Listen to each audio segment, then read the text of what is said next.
कहानी की शुरुआत में हम दो लड़कों को देखते हैं जो एक क्लासरूम के अंदर जापान का सबसे ज्यादा पॉपुलर गेम खेल रहे थे जिसका नाम टेक फैम है, जिसे खेलना काफी ज्यादा आसान है लेकिन इसके कॉन्सेप्ट्स काफी ज्यादा डीप हैं और ये सच में एक गॉड लेवल गेम है। और इस वक्त मैं शूजी नाकामुरा के साथ ये गेम खेल रहा हूँ, हमारी क्लास का सबसे ज्यादा पॉपुलर लड़का। और दूसरी ओर मैं असल जिंदगी में मैं एक लूजर हूँ, लेकिन इस गेम में नहीं, क्योंकि मैं फुमिया तोमोजाकी इस गेम का टॉप रैंक प्लेयर हूँ, पूरे जापान में नंबर 1। लेकिन यहाँ नाकामुरा कहता है मेरा कैरेक्टर बड़ा वाहियात है, इसीलिए मैं तुमसे हार गया। और वो ये भी कहता है कि आखिर इस गेम को जीतने में मजा क्या आता है, ये एक फालतू गेम है। जो बात सुन तोमोजाकी कहता है एक गेमर के लिए सबसे ज्यादा शर्मनाक बात यह है कि वो अपनी हार के लिए गेम को जिम्मेदार ठहराए। तुम अपने कैरेक्टर को कमजोर समझते हो, है ना? तो मैं तुम्हारे कैरेक्टर के साथ ये गेम जीत कर दिखाता हूँ, और अगर इस बार भी मैं जीतता हूँ तब तुम अपनी हार मानोगे और तुम्हें ये बात माननी होगी कि टेक फैम एक गॉड लेवल गेम है। और दूसरी बार भी तोमोजाकी जीतता है। हारने के बाद नाकामुरा अपनी दो क्लासमेट से मिलता है।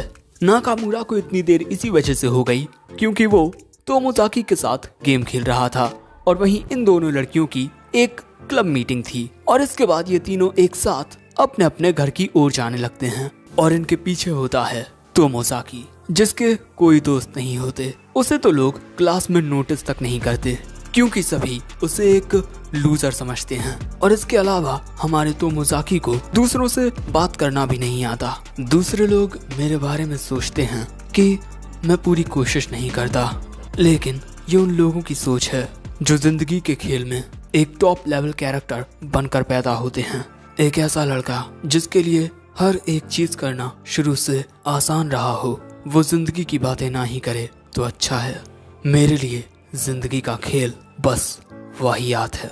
अब घर पर तोमोजाकी का मुकाबला होता है इस गेम में एक नो नेम कैरेक्टर के साथ, और ये बंदा अक्सर तोमोजाकी के साथ लड़ता रहता है और हर बार इसकी स्किल्स पहले से ज्यादा इम्प्रूव होती हैं। और ये नो नेम बंदा तोमोजाकी के बाद पूरे जापान में सेकंड नंबर पर है। और क्योंकि नो नेम हर बार अपनी स्किल्स को इम्प्रूव करके आता है, इसका मतलब ये है कि वो हमेशा प्रैक्टिस करता रहता है। लेकिन फिर भी तोमोजाकी उसे हरा देता है। लेकिन हारने के बाद नो नेम तोमोजाकी को मैसेज करके मिलने के लिए पूछता है। तोमोजाकी भी मिलने के लिए तैयार हो जाता है। अब अगले दिन क्लास में काफी लोगों को ये बात पता चल जाती है कि तोमोजाकी ने नाकामुरा को टेक फैम में हरा दिया है, लेकिन फिर भी इसके बारे में कोई बातचीत नहीं करता। और इसके बाद तोमोजाकी हमें क्लास की टॉप स्टूडेंट के बारे में बताता है, हिनामी, जो पढ़ाई और खेल कूद में हमारी क्लास में सबसे ज्यादा आगे है। एक ऐसी कैरेक्टर जिसे लड़के और लड़कियां दोनों पसंद करते हैं, जिसकी जिंदगी मुझसे बिल्कुल ऑपोजिट है। लेकिन लंच ब्रेक के दौरान हिनामी तोमोजाकी के पास आकर कहती है, मैंने सुना तुमने नाकामुरा के साथ टेक फेम खेला, हर कोई इसी बारे में बात कर रहा है, वैसे तुम दोनों में से जीता कौन? नाकामुरा ये कहकर वहाँ से जाने लगता है कि मैं हार गया, और फिर हिनामी भी चली जाती है।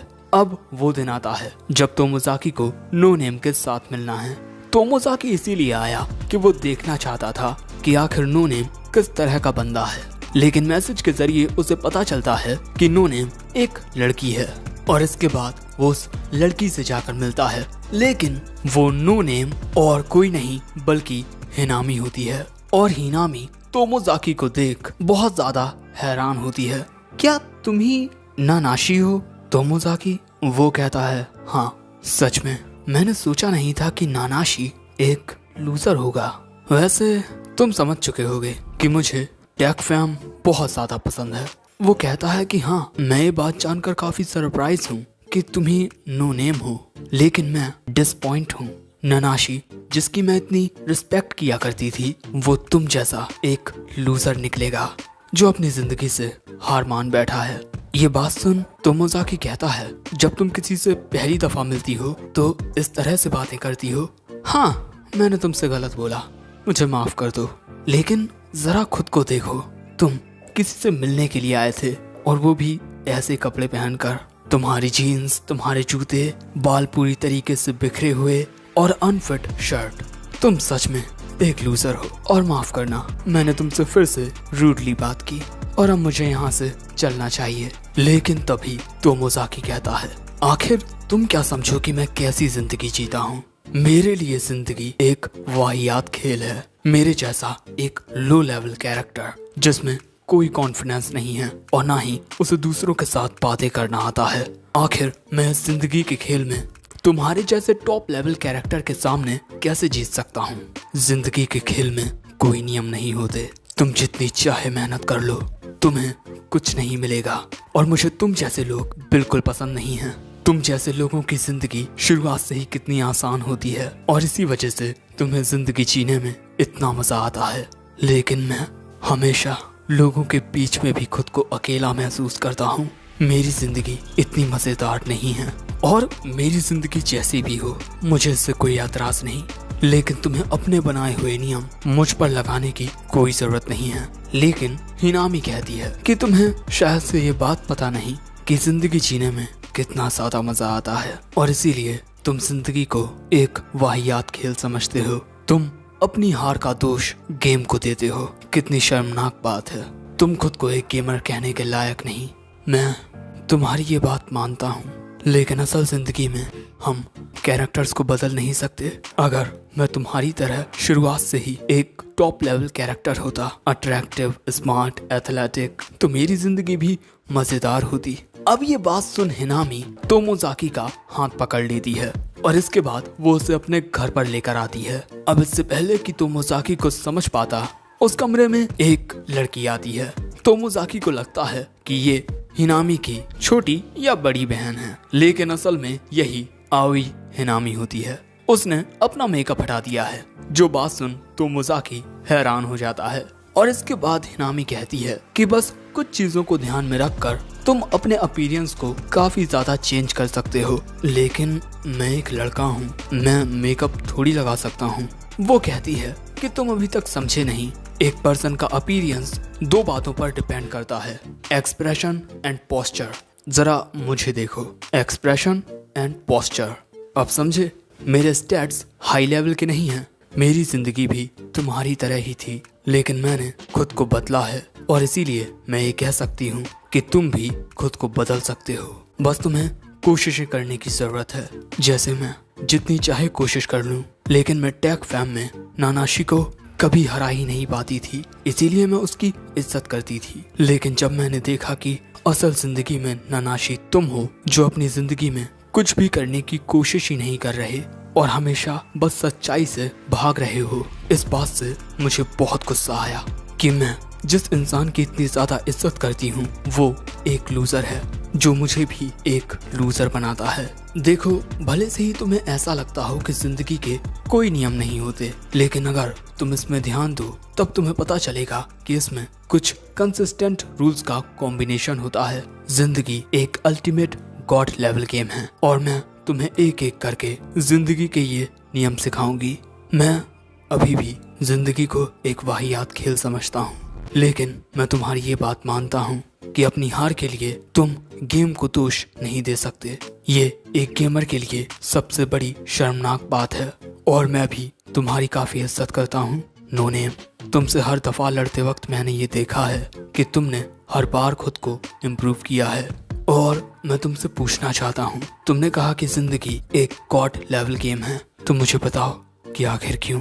हिनामी कहती है, जितना मैं जानती हूँ जिंदगी का खेल फर्स्ट प्लेस का है। जैसा मैंने सोचा था, जो लोग जिंदगी को एक गॉड लेवल गेम समझते हैं वो दूसरे गेम्स को इज्जत नहीं देते। लेकिन तभी हिनामी कहती है कि जिंदगी एक फर्स्ट लेवल का गेम है, बिल्कुल टैग फैम की तरह।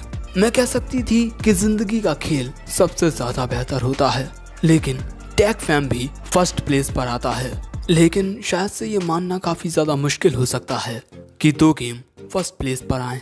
लेकिन हिनामी की ये बात सुन तोमोजाकी को उसकी बातें समझ आने लगती हैं। मैं हमेशा से टैग फैम खेलता आया हूँ। सभी लोग मेरे कैरेक्टर की तारीफ करते हैं, लेकिन कभी किसी ने मेरी स्किल्स की तारीफ नहीं की। मैं सोचता था कि मुझे किसी के अप्रूवल की कोई जरूरत नहीं है। मैं हमेशा से ये मानता आया हूँ कि टेक फैम एक गॉड लेवल गेम है, लेकिन आओई हिनामी जो जिंदगी के बारे में बहुत कुछ जानती है, उसने मुझसे कहा है कि जिंदगी का खेल टेक फैम जितना ही मजेदार है। और अब मैं भी अपने एफर्ट्स को पहचान रहा हूँ। मैंने टेक फैम खेला, उससे मुझे रिजल्ट्स मिले और इसीलिए वो मुझे एक गॉड लेवल गेम लगने लगा। लेकिन दूसरी ओर मैं जिंदगी के खेल को वाहियात समझता था। और अब तोमोजाकी कहता है, तुमने कहा जिंदगी एक गॉड लेवल गेम है। अगर ये सच है तो मेरे अंदर का गेमर इसे खेलना चाहता है, क्योंकि जब तक मैं एक गेम को खेलूंगा नहीं, मुझे पता कैसे चलेगा कि एक गेम गॉड लेवल है या वाहियात। अब तुम मुझे इस खेल के नियम सिखाओ। हिनामी बताती है, जिंदगी एक ऐसा खेल है जिसमें बहुत फ्रीडम होती है और यहाँ तुम अपना कैरेक्टर खुद बना सकते हो। अब इसके बाद हिनामी तोमोजाकी को मास्क देती है, क्योंकि आगे की बातें ये दोनों लंच करते हुए करेंगे। इसके बाद ये दोनों एक कैफे में आते हैं और यहाँ हिनामी तोमोजाकी को जिंदगी के कैरेक्टर के बारे में सिखा रही थी, जैसे pretty mode on, pretty mode of. तुम्हारे चेहरे की मुस्कुराहट काफी सारी चीजों को बदल सकती है, इसीलिए अब से तुम ज्यादातर वक्त ये मास्क पहने रहोगे। तुम्हें मास्क के अंदर मुस्कुराने की जरूरत नहीं है, बस अपनी मसल्स को मिमिक करते हुए प्रैक्टिस करते रहो। और इसके बाद उन दोनों की खाने की डिशेस आती हैं और हिनामी तोमोजाकी से कहती है कि अगले हफ्ते हम पुराने स्कूल के स्विंग रूम 2 में मिलेंगे, स्कूल के शुरू होने से पहले और खत्म होने के बाद, और वहाँ हम तुम्हारी परफॉर्मेंस को रिव्यू किया करेंगे। और इसके बाद हिनामी अपनी डिश में चीज डालने लगती है। अब ऐसे ही शाम हो जाती है और वापस जाते हुए हिनामी कहती है कि ये नो नेम और ननाशी के बीच ऑफलाइन मीटिंग थी, है ना? वो कहता है कि हाँ। तो अरे तुम्हें ये बात समझ नहीं आ रही, हम दोनों को टेक फैम के फ्रेंड कोड्स को एक्सचेंज करना चाहिए। अब ये करने के बाद तोमोजाकी घर पर आता है और वो शीशे के सामने मुस्कुराने की प्रैक्टिस करने लगता है, जो देख उसकी बहन कहती है कि आप ये क्या कर रहे हो, आप ऐसा करते हुए बहुत अजीब लग रहे हो। उसके जाने के बाद वो फिर से मुस्कुराने की प्रैक्टिस करने लगता है। अगले दिन हिनामी और तोमोजाकी पुराने स्कूल बिल्डिंग में मिलते हैं। आज से तुम जिंदगी के खेल के एक प्लेयर हो। अब तुम्हें पता ही होगा कि हर एक खेल में कुछ गोल्स होते हैं और तुम्हारा गोल है जिंदगी के खेल से सेटिस्फाई होना, बिल्कुल मेरी तरह। और इस अल्टीमेट गोल तक पहुंचने के लिए तुम्हें कई सारे छोटे छोटे गोल्स को सेट करना होगा। तुम्हारा पहला गोल कि लोग तुम्हें नोटिस करें, क्योंकि अब तक तोमोजाकी को कोई नोटिस ही नहीं करता था। अब इसके बाद मीडियम गोल, और मीडियम गोल है कि तोमोजाकी को हाई स्कूल के 3rd ईयर में आने से पहले एक गर्लफ्रेंड बनानी होगी, जिसके लिए उसे डेली टास्क को कंप्लीट करना होगा। और आज का टास्क है स्कूल में 3 लड़कियों से बात करना।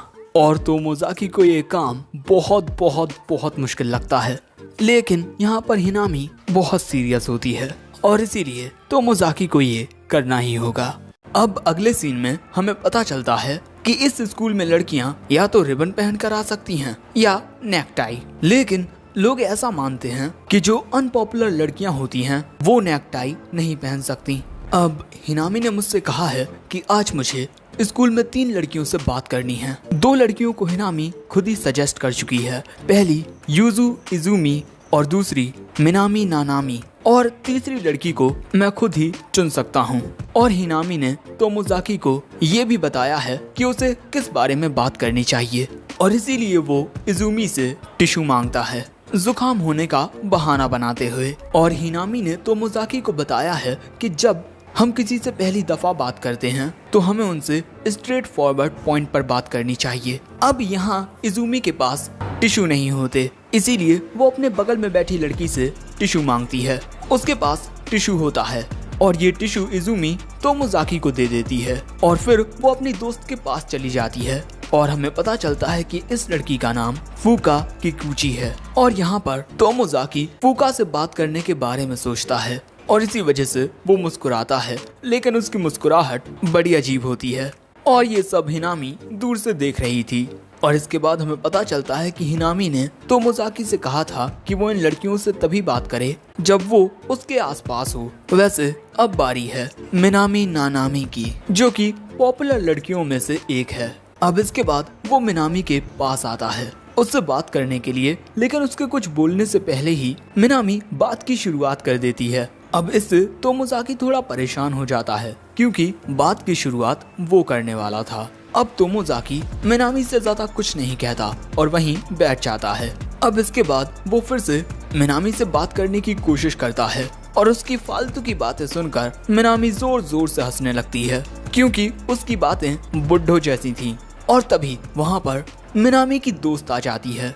वो पूछती है कि क्या हुआ, लेकिन तभी मिनामी उसके पास जाकर उसे गले लगा लेती है और इसके बाद बताती है कि तोमोजाकी किसी बुड्ढे की तरह बात कर रहा है। ये बात सुन उसकी दोस्त पूछती है तोमोजाकी से कि तुमने इससे क्या कहा, मुझे बताओ। अब इससे पहले कि तोमोजाकी कुछ कहता, वहाँ नाकामुरा और उसके दोस्त आ जाते हैं। सो मिनामी इन्हें बताती है कि तोमोजाकी बहुत ज्यादा फनी है। सो नाकामुरा के दोस्त पूछते हैं कि क्या फनी बातें कर रहे हो तोमोजाकी। सो अब तोमोजाकी उन्हें बताना शुरू करता है और तोमोजाकी की ये बेजान सी बातें सुनकर इन तीनों को तो जरा भी हंसी नहीं आती, लेकिन मिनामी जोर जोर से हंसने लगती है। वहीं तोमोजाकी देखता है कि मिनामी की दोस्त उसे ही घूरे जा रही है। वहीं तोमोजाकी की बातों पर हंसने की वजह से नाकामुरा और उसके दोस्त मिनामी को बड़ा अजीब कह रहे थे और उनकी इस बातचीत में तोमोजाकी कुछ नहीं कहता।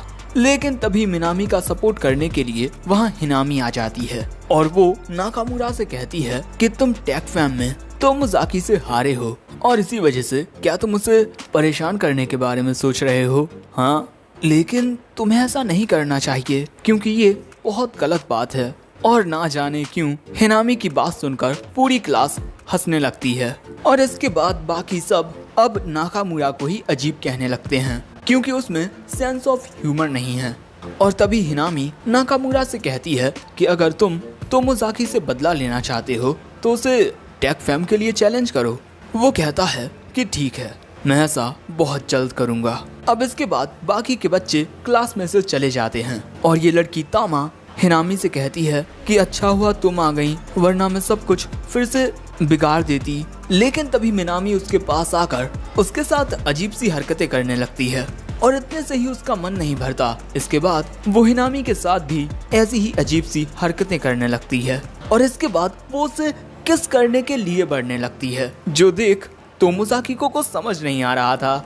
लेकिन तभी हिनामी उसके मुंह में फूंक मार देती है जिससे मिनामी दूर हो जाती है और तभी तामा कहती है कि ऐसा करना बंद करो और इसके बाद वो हिनामी और मिनामी को शुक्रिया कहती है। मिनामी कहती है कि आखिर तुम शुक्रिया किस लिए कह रही हो। तामा कहती है कि चुप रहो, बस मुझे शुक्रिया कहने दो। तभी तोमोजाकी कहता है कि मुझे बचाने के लिए शुक्रिया हिनामी।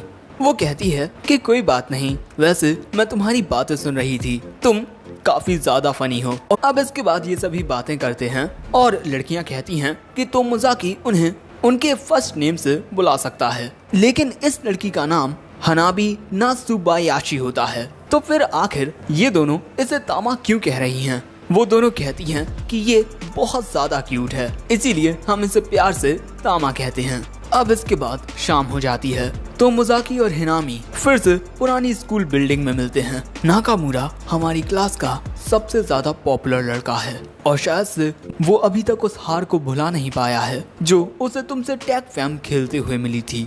इसी वजह से वो तुम्हें आगे भी परेशान कर सकता है, इसीलिए हमें उसके बारे में कुछ करना होगा। जैसे अगर कोई सीरियस बात हो तो हम उसे मजाकिया अंदाज में कह सकते हैं। तो मोजाकी फिर से हिनामी को शुक्रिया कहता है उसकी मदद करने के लिए। वो कहती है कि कोई बात नहीं, वैसे आज तुम्हें क्या सीखने को मिला?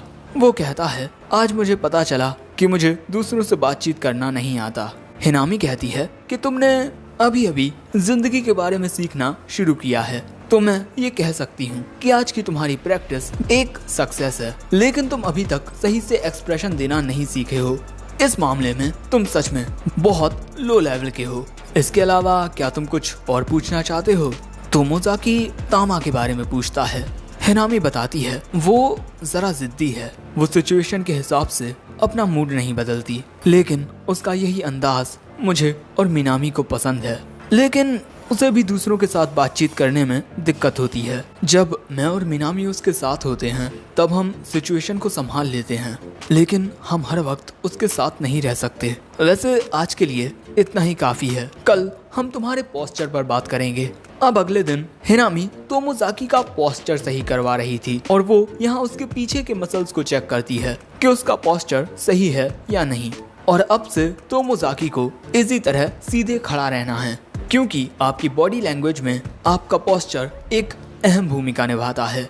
और इसी के साथ आज का तोमोजाकी का गोल है कि उसे हिनामी के दायरे में मौजूद किसी एक पर्सन से इस पूरे हफ्ते बातचीत करने की कोशिश करनी होगी और उसे अपने पोस्चर का भी ख्याल रखना होगा। और इसी तरह अब तोमोजाकी को डिसाइड करना होगा कि वो किस पर्सन के करीब आना चाहता है। ये सब कुछ हिनामी ने तोमोजाकी के लिए सोच कर रखा है, क्योंकि ये काफी ज्यादा बड़ा पड़ाव है। आखिर तोमोजाकी को अपने 3rd ईयर में आने से पहले एक गर्लफ्रेंड जो बनानी है। अब शाम के वक्त हम देखते हैं कि हिनामी, मिनामी और 2 लड़कों के साथ घर की ओर जा रही है और तोमोजाकी भी वहीं होता है। और तोमोजाकी का गोल है कि उसे कन्वर्सेशन में ज्वाइन करना है। अब इसके बाद जब ये चारों अपनी क्लब एक्टिविटीज को लेकर बातें कर रहे थे, तभी बीच में बोलने के चक्कर में तोमोजाकी कुछ अजीब कह देता है, लेकिन मामले को हिनामी संभाल लेती है और इसीलिए स्टेशन के पास तोमोजाकी उससे शुक्रिया भी कहता है। वो कहती है कि कोई बात नहीं, लेकिन मैं तुम्हें बता दूं कि तुम्हारे और मिनामी के घर जाने का रास्ता सेम है, इसीलिए तुम दोनों को साथ में जाना चाहिए और तुम्हें उससे बात करने की कोशिश करनी होगी। अब इसके बाद घर की ओर आते हुए मिनामी तो तोमोजाकी से बातें कर रही थी, लेकिन वो थोड़ा नर्वस होता है। वो कहता है कि तुम्हारे अंदर इतनी एनर्जी कैसे है। मिनामी कहती है कि यही तो मेरी खूबी है कि मुझ में बहुत ज्यादा एनर्जी है और मैं हमेशा मुस्कुराती रहती हूँ। तोमोजाकी कहता है कि कई बार ऐसा हुआ होगा जब तुम मुस्कुराने की हालत में ना हो। वो कहती है कि दिक्कतों में मुस्कुराना दिक्कतों को आसान कर देता है। वैसे तुम और हिनामी कुछ ज्यादा ही नजदीक हो। हे तोमोजाकी, मुझे सच सच बताओ, क्या तुम दोनों के बीच कुछ चल रहा है? तोमोजाकी कहता है कि नहीं, बिल्कुल भी नहीं। आखिर हिनामी मुझ जैसे लड़के को क्यों पसंद करेगी? वो कहती है कि हाँ, तुमने सही कहा। इसके बाद आगे बढ़ते हुए मिनामी कहती है कि तुम काफी फनी बातें करते हो। तोमोजाकी वो कहता है कि ऐसा कुछ नहीं है, मैं हमेशा फन नहीं कर सकता। तभी मिनामी कहती है, मैंने सुना है कि तुम्हें टेक फैम काफी अच्छे से खेलना आता है। तोमोजाकी कहता है कि हाँ, मुझे वो काफी पसंद है, लेकिन मैं टेक फैम इसीलिए नहीं खेलता क्योंकि मैं मजे करना चाहता हूँ, बल्कि इसीलिए खेलता हूँ क्योंकि मुझे टेक फैम पसंद है। ये बात सुन मिनामी कहती है कि तुम्हारी ये बातें काफी हद तक तामा की तरह हैं। वो दूसरों को खुश करने के लिए ऐसा कोई काम नहीं करती जो उसे पसंद ना हो, लेकिन उसका यही अंदाज तो मुझे बहुत पसंद है। दूसरी ओर मैं बातों को मजेदार बनाने के लिए कुछ भी कह देती हूँ, लेकिन सच कहूँ तो तामा की दिक्कतों के सामने मेरी दिक्कतें तो कुछ भी नहीं हैं। तोमोजाकी कहता है कि हाँ, शायद से उसके लिए चीजें काफी मुश्किल होती होंगी। मिनामी कहती है कि हाँ, इसीलिए मैं हमेशा उसे प्रोटेक्ट करने की कोशिश करती हूँ।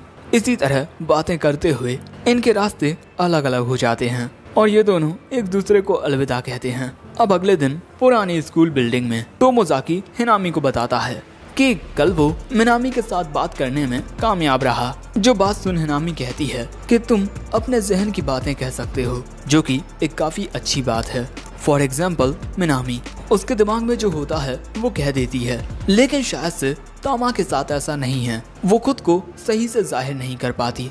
अब कई दफा ऐसा होता है कि तुम अपने मन की बात नहीं कह पाते और ऐसी ही सिचुएशन से बचने के लिए तुम्हारे पास ऐसी एक किलर टेक्निक होनी चाहिए जिसका तुम इस्तेमाल कर सको।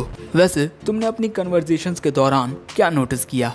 तोमोजाकी सोचने के बाद कहता है, मैंने डिवीजन ऑफ कन्वर्सेशन रूल्स को नोटिस किया। जैसे मिनामी कन्वर्सेशन में नए टॉपिक्स लाती है और इसके बाद तुम उस टॉपिक को आगे बढ़ाने का काम करती हो, उसके बारे में कुछ बात करके, और इसके बाद पूरी ग्रुप कन्वर्सेशन उसी टॉपिक के अराउंड होने लगती है। यानी कि एक कन्वर्सेशन को स्टार्ट करने के लिए 2 बातें जरूरी होती हैं। पहले किसी टॉपिक को इंट्रोड्यूस करना और उसके बाद उस टॉपिक को आगे बढ़ाना। हिनामी कहती है एग्जैक्टली अब तुम्हें अपने इन्हीं 2 एस्पेक्ट्स पर काम करना है। लेकिन तोमोजाकी कहता है कि 1 मिनट, तुमने अभी अभी एग्जैक्टली कहा, आखिर इसका मतलब क्या है? अब हिनामी बताती है कि काफी वक्त पहले वो एक गेम खेला करती थी और उस गेम का मेन कैरेक्टर दुश्मन को हराने के बाद अपने विनिंग पोज में एग्जैक्टली कहता था। तोमोजाकी कहता है, अच्छा तो तुम ओइंको गेम की बात कर रही हो? वो कहती है कि हाँ, पहले वो गेम कितना ज्यादा फेमस था। चलो फिर से टॉपिक पर बात करते हैं। अपनी कन्वर्सेशन स्किल्स को बेहतर बनाने के लिए तुम्हें नए टॉपिक्स को इंट्रोड्यूस करना और इसके बाद उन्हें कैसे आगे बढ़ाएं ये सीखना होगा।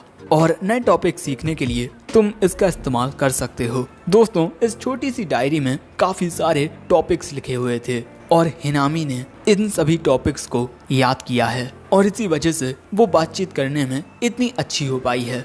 इसके बाद हिनामी तोमोजाकी को एक पॉकेट रिकॉर्डर भी देती है और इसका इस्तेमाल हिनामी भी किया करती थी अपनी कन्वर्सेशन स्किल्स को इम्प्रूव करने के लिए, और अब से तोमोजाकी को भी यही करना है। अब अगले दिन स्कूल की छुट्टी है, जिस वजह से हिनामी कहती है कि कल का पूरा दिन तुम मेरे साथ बिताने वाले हो, इसीलिए रेडी रहना। अब इसके अगले दिन तोमोजाकी स्टेशन के पास हिनामी से मिलता है और इस बार वो जरा ढंग के कपड़े पहन कर आया था। वो हिनामी से पूछता है कि तुमने मुझे यहाँ क्यों बुलाया, और इसके बाद हमें पता चलता है कि हिनामी तोमोजाकी को फैशन के बारे में सिखाने के लिए लाई है, क्योंकि तोमोजाकी को फैशन का कोई सेंस नहीं है। और इसके बाद वो सबसे पहले कपड़ों की दुकान में जाते हैं। यहाँ पर तोमोजाकी को अपने लिए नए फैशनेबल कपड़े खरीदने होंगे और उसे कपड़े ट्राई करने के लिए इस दुकान के एम्प्लॉय से बात करनी होगी। अब इसके बाद तोमोजाकी अपने लिए एक आउटफिट देखने लगता है और उसकी नजर इन कपड़ों पर जाती है। हिनामी को भी लगता है कि ये कपड़े तोमोजाकी पर काफी अच्छे लगेंगे और इसीलिए वो तोमोजाकी से एम्प्लॉय के पास जाकर ये पूछने को कहती है कि क्या मैं इस आउटफिट को पहनकर देख सकता हूँ। लेकिन बेचारा तोमोजाकी काफी ज्यादा नर्वस होता है, इसीलिए वो एम्प्लॉय के साथ अच्छे से बात नहीं कर पाता और इसी वजह से हिनामी उसकी मदद करती है। इसके बाद हम देखते हैं कि तोमोजाकी उन कपड़ों को खरीद चुका है और इसके बाद ये दोनों एक कैफे में आते हैं लंच करने के लिए और इसके बाद ये दोनों जाएंगे तोमोजाकी के बाल कटाने के लिए। इसके बाद ये दोनों अपने ऑर्डर के लिए डिशेस देखने लगते हैं। यहाँ हिनामी तोमोजाकी से कहती है कि हम दोनों अपने खाने को आपस में बांट लेंगे, जिससे हम दोनों 2 डिफरेंट डिशेस खा पाएंगे। लेकिन उसकी बातों से तोमोजाकी समझ जाता है कि हिनामी को चीज बहुत ज्यादा पसंद है। लेकिन तभी हिनामी उससे पूछती है कि क्या तुम अपने आप को सही से नोटिस कर रहे हो? वो कहता है कि हाँ, कन्वर्सेशन के दौरान मेरी वॉइस सही से शब्दों को कह नहीं पाती और जब मैंने अपनी ही रिकॉर्डिंग को सुना तो मुझे लगा जैसे मैं बस बड़बड़ा रहा हूँ। ये बात सुन हिनामी कहती है, तुम्हें अपने शब्दों के साथ साथ अपनी वॉइस टोन पर भी ध्यान देना चाहिए। तुम्हारे शब्दों में तुम सही से वॉइस टोन को ऐड नहीं करते, इसीलिए तुम्हें तुम्हारे शब्द सही से सुनाई नहीं देते। इसीलिए मैं तुम्हें एक स्मॉल गोल देती हूँ। तुम्हें इस लंच के दौरान छोटे छोटे फ्रेजेस का यूज करना होगा, जैसे आ, ई, उ। इनका यूज तुम तब कर सकते हो जब तुम्हारे पास बोलने के लिए ज्यादा शब्द ना हो। चलो अब मुझे बोल कर दिखाओ। और वो हिनामी को ऐसा करके दिखाने लगता है। तभी एक मेड इनके ऑर्डर लेकर आती है और ये मेड होती है फूका किकुची। वो कहती है, तोमोजाकी? फूका यहाँ तोमोजाकी को ही घूरे जा रही थी। सो तभी हिनामी उससे हेलो कहती है और इसके बाद हिनामी फूका को बताती है कि मैं और तोमोजाकी दोस्त हैं, और ये जानने के बाद फूका वहाँ से चली जाती है। उसके जाने के बाद हिनामी तोमोजाकी से कहती है, मैं काफी वक्त से इस बारे में सोच रही थी, लेकिन अब मैंने तय कर लिया है कि तुम्हारी पहली गर्लफ्रेंड फूका किकुची ही बनेगी। ये बात सुन तोमोजाकी तो हैरान हो जाता है। सो हिनामी उसे बताती है कि जब उसने क्लास में इजुमी से टिश्यू मांगा था, तब इजुमी के फूका से पूछने से पहले ही उसने तुम्हारे लिए टिश्यू निकाल कर रख लिया था। और इसके अलावा जब फूका हमारे लिए खाना लेकर आई, तब उसने तुम्हारा नाम पहले लिया। मैं जिसे क्लास में हर कोई पसंद करता है, मुझे छोड़ उसने तुम पर ध्यान दिया। और इसके अलावा मैं एक लड़की भी हूँ, तो उसे पहले सेम जेंडर वाले पर्सन पर ही ध्यान देना चाहिए था, लेकिन उसने ध्यान दिया तुम पर। इसी वजह से अब मुझे पूरा यकीन हो गया है कि वो तुम्हें पसंद करती है और इसी के साथ वो क्यूट भी है। मुझे लगता है कि तुम्हें उसे अपनी गर्लफ्रेंड बनाने के लिए कोशिश करनी चाहिए, या फिर तुम हार मानना चाहते हो। वो कहता है, मुझे नहीं पता कि मैं उसे पसंद करता हूँ या नहीं, लेकिन मैंने ये तय किया था कि मैं ये खेल खेलूंगा, इसीलिए अब मैं हार नहीं मान सकता। ये सुन हिनामी कहती है, बहुत अच्छे। अब इसके बाद तोमोजाकी घर आकर अपनी नई हेयर स्टाइल देखने लगता है, लेकिन तभी उसकी बहन वहाँ आकर कुछ कहती है। तभी सीन बदलता है और अगले दिन फिर से ये दोनों पुरानी स्कूल बिल्डिंग में मिलते हैं और वो वहाँ आते ही हिनामी से कहता है कि मैंने अपना स्मॉल गोल कंप्लीट कर लिया है। कल रात मेरी छोटी बहन ने मुझसे कहा, क्या तुम किसी को इम्प्रेस करने की कोशिश कर रहे हो? हिनामी कहती है कि हाँ, तुम्हारा स्मॉल गोल तो कंप्लीट हो गया, लेकिन तुम इतना खुश क्यों हो? ये तुम्हारी छोटी बहन ने कहा है। अब इसके बाद ये दोनों फिर से अपनी मीटिंग को शुरू कर देते हैं और यहाँ हिनामी कहती है, तुम काफी तेजी से इम्प्रूव कर रहे हो और तुम अपने गोल्स को कंप्लीट करने के लिए भी बहुत मेहनत कर रहे हो, इसीलिए तुम्हें खुद पर नाज होना चाहिए। अब इसके बाद तोमोजाकी का अगला गोल है कि उसे स्कूल की किसी लड़की के साथ घूमने के लिए जाना होगा, वो भी अकेले। ये बात सुन तोमोजाकी की हालत खराब हो जाती है और इस गोल से रिलेटेड तोमोजाकी का आज का टास्क है कि उसे इस पूरे हफ्ते इजुमी से दिन में 2 बार बात करनी होगी। ये बात सुन तोमोजाकी कहता है कि आखिर इजुमी क्यों? तुमने तो कहा था कि मेरी गर्लफ्रेंड फूका किकुची बनेगी। वो बताती है कि असल जिंदगी गेम से थोड़ी अलग होती है। जब किसी एक लड़की के साथ तुम्हारा अफेक्शन लेवल बढ़ता है, तब दूसरी लड़कियों के साथ वो लेवल ऑटोमेटिकली ही बढ़ने लगता है और इसी तरह तुम्हारे स्टेटस भी इम्प्रूव होते जाएंगे। और अब यहाँ पर तोमोजाकी को हिनामी की बात माननी ही पड़ती है। उसे इस पूरे हफ्ते दिन में 2 बार इजुमी से बात करनी होगी। अब इसके बाद क्लास में तोमोजाकी इजुमी से बात करने की कोशिश करता है। वो उससे अपने एक असाइनमेंट से रिलेटेड सवाल पूछता है, लेकिन इजुमी ने अब तक वो असाइनमेंट नहीं किया है, जिससे तोमोजाकी का पोपट हो जाता है। और इसके बाद तोमोजाकी बात को आगे बढ़ा ही नहीं पाता और इजुमी वहाँ से चली जाती है। और तभी हिनामी तोमोजाकी को मैसेज करके बताती है कि वो कल की सुबह वाली मीटिंग में 10 मिनट देरी से आएगी। अब शाम के वक्त स्कूल की छुट्टी के दौरान, इससे पहले कि तोमोजाकी इजुमी से बात करने की कोशिश कर पाता, वो चली जाती है। और अब इनकी शाम वाली मीटिंग में हिनामी तोमोजाकी से कहती है कि आज की तुम्हारी परफॉर्मेंस जरा भी अच्छी नहीं थी, लेकिन तुम्हें पूरे हफ्ते कोशिश करनी है, समझे? लेकिन यहाँ पर तोमोजाकी कुछ कह ही नहीं रहा था। सो अब उस पर हिनामी चिल्लाकर कहती है कि आखिर तुम किस बात से इतने नर्वस हो? देखो, मेरी ये बात याद रखना, कई बार तुम्हारी कोशिशें तुम्हें कोई रिजल्ट नहीं देती, लेकिन फिर भी हमें अपने गोल के लिए काम करते रहना चाहिए। और अगर तुम बार बार लगातार कोशिशें करते रहोगे तो कभी ना कभी तुम्हारी कोशिशें जरूर रंग लाएंगी। और इसके बाद फिर से तोमोजाकी मोटिवेट हो जाता है। और अब जब तोमोजाकी इजुमी से बात करने के लिए जाता है, तब वो अपनी गलतियों को ध्यान में रखता है कि उसे क्या करना है और क्या नहीं।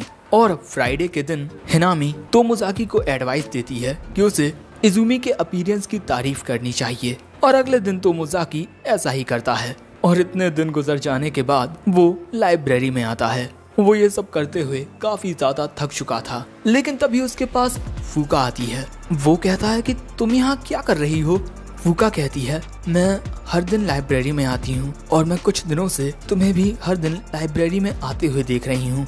वैसे तुम हर दिन माइकल एंडी की बुक्स पढ़ते हो, क्या तुम्हें वो पसंद है? लेकिन दोस्तों ऐसा कुछ नहीं है। तोमोजाकी हर दिन यहाँ पर बस अपनी स्ट्रेटजीज के ऊपर सोचने के लिए आता है और उसके हाथ में जो भी किताब आती है वो उसे ही उठा लेता है, ताकि दूसरों को लगे कि वो यहाँ पढ़ने के लिए आता है। लेकिन तभी फूका बताती है कि उसे भी माइकल एंडी की किताबें बहुत पसंद हैं। और यहाँ तोमोजाकी फूका की हाँ में हाँ मिला देता है। और इस बात से फूका बहुत ज्यादा खुश हो जाती है कि तोमोजाकी को भी माइकल एंडी की किताबें पसंद हैं। और इसके बाद वो तोमोजाकी से थोड़ी बात करने के बाद कहती है कि तुमसे बात करके मुझे बहुत अच्छा लगा तोमोजाकी। वो कहता है मुझे भी। लेकिन इसके बाद फूका तोमोजाकी को बताती है कि वो एक नोवेल लिख रही है। क्या तुम वो पढ़कर मुझे बता सकते हो कि मैं कैसा लिख रही हूँ? वैसे ये बात सुन तोमोजाकी थोड़ा हैरान हो जाता है, लेकिन इसके बाद वो फूका का चेहरा देखकर कह देता है कि ठीक है, मैं पढ़ूंगा। ये बात सुन फूका खुश होते हुए कहती है कि इस बात को तुम हम दोनों के बीच एक सीक्रेट रखना, क्योंकि मैंने अब तक वो नोबल किसी को नहीं दिखाई है। तोमोजाकी पूछता है तो फिर तुम मुझे क्यों दिखा रही हो? फुका कहती है क्योंकि मैं तुम्हें दिखाना चाहती हूँ। और इसके बाद वो तोमोजाकी से कहती है एबी दाइते। सो माइकल एंडी की बुक में देखकर तोमोजाकी कह देता है मोजुन रिकुकू। और अब फुका वहाँ से मुस्कुराते हुए चली जाती है। वहीं अब अपनी शाम की मीटिंग के दौरान हिनामी सर्च करती है मोजुन रिकुकू का मतलब ये किसी टाइप का सीक्रेट हैंडशेक होता है। तोमोजाकी ने हिनामी को बता दिया है कि लाइब्रेरी में उसने फुका से क्या बात की और वो फुका से उसकी नोबल पढ़ने का वादा कर चुका है, लेकिन अब वो क्या करे, उसने पहले कभी वो किताबें पढ़ी ही नहीं हैं। मैंने उसे सच ना बताकर गलतफहमी को और बढ़ा दिया है। सो हिनामी कहती है कि अब ज्यादा जरूरी ये है कि तुम आगे क्या करते हो। तुम फुका के साथ डेट पर जा सकते हो और वहाँ माइकल एंडी की कोई बातें करना ही मत, लेकिन तोमोजाकी को ऐसा करना सही नहीं लगता। और अपने इस हफ्ते के टास्क में तोमोजाकी जैसे तैसे पास हो गया है। अगर गेम के नजरिए से देखा जाए तो तुम इजुमी के साथ बात नहीं कर पाए, इसीलिए फेल हो चुके हो, लेकिन गेम ओवर होने के बाद तुम फिर से शुरुआत कर सकते हो। लेकिन जिंदगी के खेल में तुम्हें लगातार कोशिशें करती रहनी चाहिए, लेकिन वो चीज जो जिंदगी के खेल को सबसे ज्यादा यूनिक बनाती है। जिंदगी में जब तुम किसी बैटल को हार जाते हो तब उससे तुम्हें एक्सपीरियंस मिलता है, और इसी तरह तुमने इजुमी के साथ लगातार कोशिशें करते हुए अपने एक्सपीरियंस को बढ़ाया है, इसीलिए अब तुम लेवल 3 के बन चुके हो। अब मीटिंग के खत्म होने के बाद तोमोजाकी अपने घर के लिए जाने लगता है, लेकिन तभी वो बाहर इजुमी को बैठा हुआ देखता है, जिसे देखकर लग रहा था जैसे वो उदास हो। और क्योंकि मेरा टास्क कंप्लीट हो चुका है इसीलिए मुझे उससे बात करने की जरूरत नहीं है, लेकिन फिर भी तोमोजाकी उसके पास जाकर बात करने की कोशिश करता है, लेकिन उसके पास कोई टॉपिक ही नहीं होता। इसीलिए वो हिनामी की एडवाइस को याद करता है कि जब तुम्हारे पास कोई टॉपिक ना हो तब तुम उसके अपीयरेंस और उसके एक्सप्रेशन के बारे में बात कर सकते हो। और इसीलिए वो इजुमी से कहता है कि तुम इतनी मनहूस क्यों लग रही हो। वो कहती है कि क्या कहा तुमने? वो कहता है कि मुझे माफ कर दो, और इसके बाद उसे वहाँ से जाना ही सही लगता है। लेकिन तभी इजुमी उससे कहती है कि तुम टैग फैम बहुत अच्छा खेल लेते हो, है ना? क्या तुम मुझे टैग फैम खेलना सिखा सकते हो? वैसे ये बात सुन तोमोजाकी हैरान हो जाता है, और इसी के साथ हमारा ये पार्ट 1 भी एंड हो जाता है। तो अगर तुम जानना चाहते हो कि तोमोजाकी के साथ आगे क्या क्या होता है, क्या वो इजुमी को अब टैग फैम खेलना सिखाएगा, और आखिर इजुमी टैग फैम क्यों खेलना चाहती है, और क्या तोमोजाकी अपनी कम्युनिकेशन स्किल्स को इम्प्रूव कर पाएगा, या फिर उसकी किस्मत में बिल्कुल मेरी ही तरह 4 दीवारी के बीच में दिन भर रहना लिखा है। वैसे तुम बताओ, क्या तुम्हें लड़कियों से बात करना आता है? मुझे तो नहीं आता, तुम लोग अपना बताओ यार। वैसे लाइक, कमेंट और शेयर जरूर से कर देना, सब्सक्राइब भी करते जाना, and in the end sayonara.